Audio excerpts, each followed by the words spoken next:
ఓం నమో వెంకటేశాయ. తిరుపతి కేంద్రంగా Balaji railway division ఏర్పాటు చేయాలని, కొత్తగా ఏర్పడుతున్న దక్షిణ కోస్తా రైల్వేల్లో 5వ డివిజన్ గా ఏర్పాటు చేయాలని చెప్పి ఈ రోజు ఇక్కడ ర్యాలీ చేయడం జరిగింది.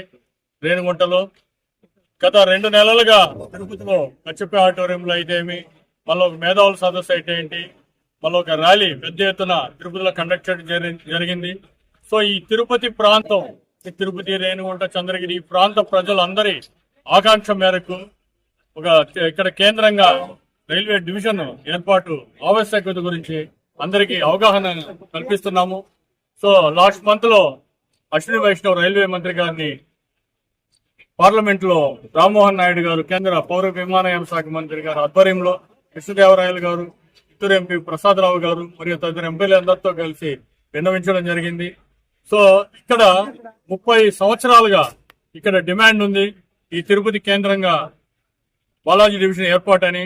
సో 30 సంవత్సరాలుగా ఉన్న డిమాండ్ 2003లో సాకారం అవుతుందనే దశలో చివరి నిమిషంలో విజయవాడకి పక్కన ఉన్న గుంటూరుకి తరలించుకుని పోయినారు. సో అప్పటి నుంచి కూడా ఇక్కడ ప్రజలు నైరాశ్యం అందుకుంది. ఇక్కడ ఎందుకో ఏదైనా కానీ డెవలప్మెంట్, ఇది రాయలసీమ ప్రాంతం, అందులో ప్రత్యేకంగా చెప్పాలంటే దక్షిణ రాయలసీమ. ఇది అమరావతి కేంద్రంగా 2 డివిజన్లు ఏర్పాటు ఉంది, గుంటూరు, విజయవాడ పక్కపక్కనే. అదే ఉత్తరాంధ్ర విశాఖపట్నం కేంద్రంగా ఒక డివిజన్, ఒక జోన్ ఉంది.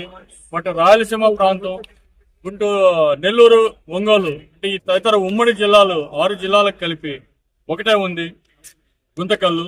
సో ప్రత్యేకంగా దక్షిణ రాయలసీమ ప్రాంతానికి ఏమీ లేదు. సో తిరుపతి కేంద్రంగా తిరుపతి, రేణిగుంట కలిపి సంవత్సర ఆదాయం 400 కోట్ల ఆదాయం వచ్చే స్టేషన్. ఇన్ని ట్రైన్లు ఆరిజినేటింగ్ కానీ టెర్మినేటింగ్ కానీ సుమారు 200 ట్రైన్లు రోజు త్రూ ట్రైన్స్ తో కలిపి సుమారు 1,00,000 మంది ప్రయాణికులు. ఇంత పొటెన్షియాలిటీ ఉన్నది భారతదేశంలోనే, భారతీయ రైల్వేల్లోనే కనీసం డివిజన్ కేంద్రంగా కానీ జోనల్ కేంద్రం కానీ లేదు. ఈ స్టేషన్ ని అన్ని సర్వ హక్కులు ఉన్నాయి, సర్వ వసతులు ఉన్నాయి. సో ఇక్కడ కేంద్రంగా ఏర్పాటు చేస్తే ఈ వెనుకబడిన ప్రాంతానికి యువతకైతేమి, వ్యాపారస్తులకైతేమి, ప్రజలకైతేమి అన్ని వర్గాల వారికి చాలా ఉపయోగకరంగా ఉంటుంది. సో ఈ డివిజన్ ఏర్పాటు చేస్తే ఒక స్కూల్, ఒక హాస్పిటల్ వస్తుంది, పెద్ద ఇన్ఫ్రాస్ట్రక్చర్ ఏర్పాటు చేయడం జరుగుతుంది. సో ఇక్కడ అందరు ప్రజలకి ఏర్పాటు ఇది ఉంటుంది. తిరుపతి నుంచి కాట్పాడి, తిరుపతి నుంచి ధర్మవరం, తిరుపతి, కడప, నంద్యాల, తిరుపతి టు ఒంగోలు తదితర ప్రాంతాలను కలుపుతూ కొత్తగా వస్తున్న శ్రీకాళహస్తి, నడికుడి అయితేమి, కడప టు బెంగళూరు ఇవన్నింటి కలుపుతూ కూడా ఓబులవరపల్లి, కృష్ణపట్నం ఆల్రెడీ విజయవాడ డివిజన్కి ఇచ్చేసినారు. దాన్ని కూడా కలుపుతూ 1500 కిలోమీటర్లు ఏర్పాటు జరుగుతుంది.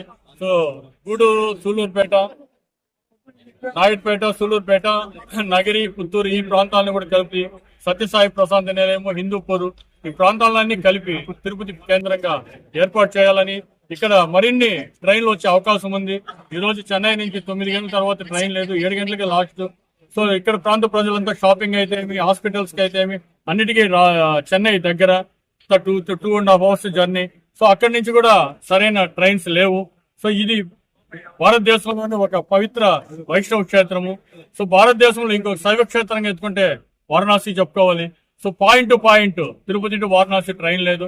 28 ఏళ్ల ముందు పెట్టిన ట్రైన్ కూడా తీసేయడం జరిగింది. సో శివనారాయణ ఎక్స్ప్రెస్ అని చెప్పి దీని మీద మన ప్రధానమంత్రి మోడీ గారికి కూడా ఈ ప్రాంతం నుంచి కూడా మేము విజ్ఞాపనలు చేస్తున్నాము, మళ్ళా చేస్తాము. సో శివనారాయణ ఎక్స్ప్రెస్ అని కండక్ట్ చేయాలి. అదేవిధంగా తిరుపతి టు మధురై మీనాక్షి ఎక్స్ప్రెస్ అని బ్రిటిష్ కాలం నుంచి ఉండేది, డైలీ ఉండేది. అప్పట్లో ఒక 25 ఏళ్ల ముందు బ్రాడ్కాస్ట్ నుంచి మీటర్ గేజ్ మారుస్తూ దాన్ని వారానికి 3 రోజులు చేసేస్తారు. మదనపల్లి, అనంతపురం రూట్ లో వెంకటాద్రి ఎక్స్ప్రెస్ అని ఉండేది, దాన్ని ఇపక్క పేరు మార్చి ఇపక్క మార్చిన ఈ రోజు daily train Tirupati to Secunderabad Madanapalli, Anantapuram ట్రైనే లేదు. సో ఇవన్నీ కూడా మనం అమరావతి ప్రాంతానికి ఎత్తుకుంటే గూడూరు నుంచి విజయవాడకి డైలీ ఇంటర్సిటీ ఉంది. అది 6 గంటలకి అక్కడ వదిలి మార్నింగ్ 10:30కి అమరావతి, విజయవాడకి వెళ్ళి మళ్ళా సాయంత్రం 6కి బయలుదేరి గూడూరులో నుంచి నైట్ అంతా ఉంటుంది. అది కనీసం రేణిగుంట కానీ, తిరుచానూరు కానీ, తిరుపతికి ఎక్స్టెండ్ చేయమన్నా కూడా దాన్ని ఎవరు పట్టించుకోవడం లేదు.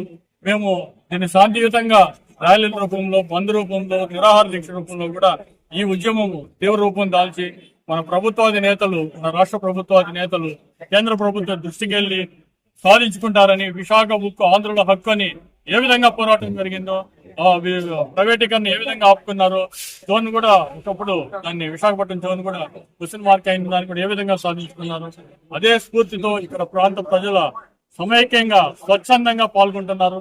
వీళ్ళ స్ఫూర్తితో దీన్ని మేము సాధించుకుంటామని చెప్పి కోరుకుంటున్నాం.